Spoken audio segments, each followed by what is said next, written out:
Yo guys, what's up? In today's video I want to talk with you guys why I fucking hate watching Riddles play. I know this will come off as a really negative video, and even though it kinda is, it also isn't. Just because I don't enjoy someone play the game doesn't mean that I hate the person behind the controller. It just means that I don't like how they play. That is as simple as it is. And often this also comes a lot with which character they play, and oftentimes people have to play a certain way to win and to play the matchup just right. So with this stuff out of the way, let's start with the video. First thing why I probably hate watching Riddles play the most is because of his character pool. Back when Riddles was a Belmonts main, I loved that guy. I was so hyped whenever he was on stream, and I remember watching him play ESAM, and it was so sad how he lost the set 0-3 despite being so close every game and Pikachu being one of the worst matchups for Belmonts. And it was probably then when he decided to play other characters. But sadly nowadays it's just like, wow, this guy is just playing his 2 DLC characters, mashing all over his controller, and that's it. Of course, this is far away from the truth. I myself can't even do all these inputs. And I'm also not interested in learning them, by the way. But what I want to point out is that not all of it is as easy as it looks. But still, for me as a viewer, it feels like it is. Alright, let's set this clear.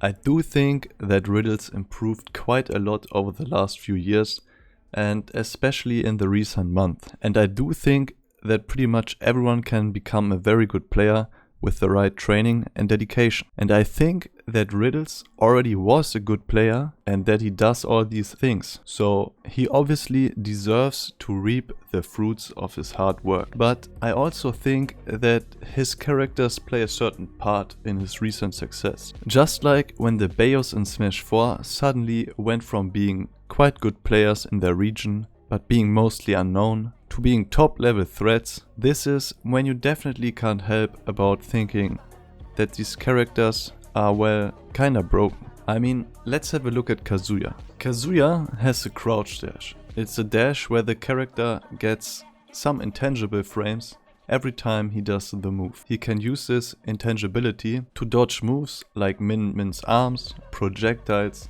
sword hitboxes, etc. He can do this all over the place and be super terrifying for the opponent. Next up is his electric wind god fist. It's kinda like Luigi's grab, except it's also invincible on some frames and it is a lot less laggy. Also, it works at every percent, leading to kills or a combo, which then most likely leads to a kill. Because a slower character like KAZUYA could end up getting camped, Sakurai decided to give him a reflector, which, when reflecting the right move, can kill your opponent at 0%.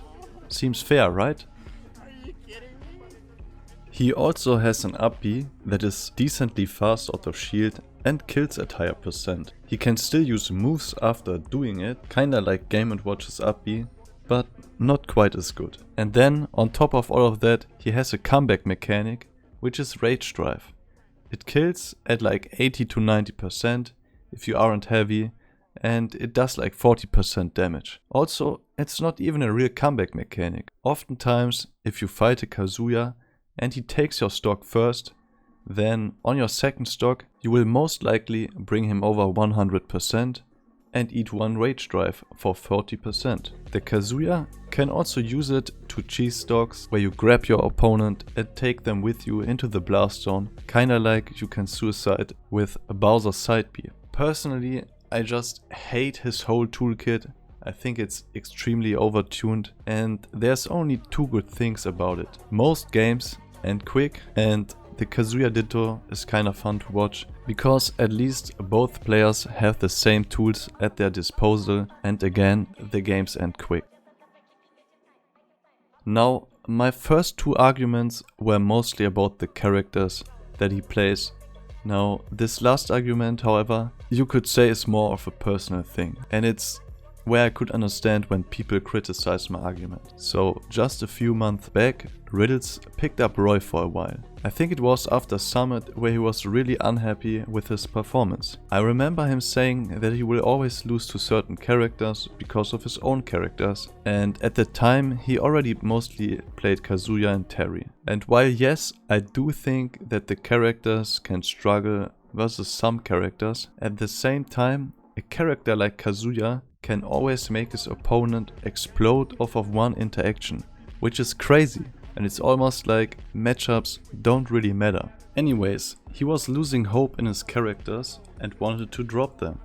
And I think it was only when other KAZUYA players, like the Brazilian KAZUYA player Ferbs, Massachusetts KAZUYA player Axiom XL and Japan's T popped off, when it felt like he realized how extremely powerful his characters really are. Now, I think we all have these moments where we doubt our character, and I don't think it's a shame if you do, and even if you end up switching characters for a better character. At the end of the day, especially these top players, they want a good character to compete at the highest level. So I totally understand where Riddles was coming from, but it's still weird for me to doubt a DLC character like KAZUYA after one bad tourney run, to me at least. And this is something I always have in the back of my mind when watching him play. Alright, so these are my points on why I hate watching Riddles play. A lot of these points probably translate to most, if not all, of the KAZUYA players. So as you can see, it's nothing personal against Riddles. I don't hate the guy or anything, it's mostly just KAZUYA rant. But of course, I associate the character mostly with him because, well, he's the most prominent KAZUYA player out there at the moment. And if I had to say who my favorite KAZUYA to watch is, I'd probably say T, because he plays really weird and unconventionally, but even then, I don't really like it. Anyways, if you watched the video until here, I'm interested in your opinion. Do you like watching Riddles KAZUYA? And do you like watching KAZUYA in general? Next video I will probably make a video about someone I do enjoy watching a lot. Some of you can probably already guess who it's going to be. See you next time. Peace.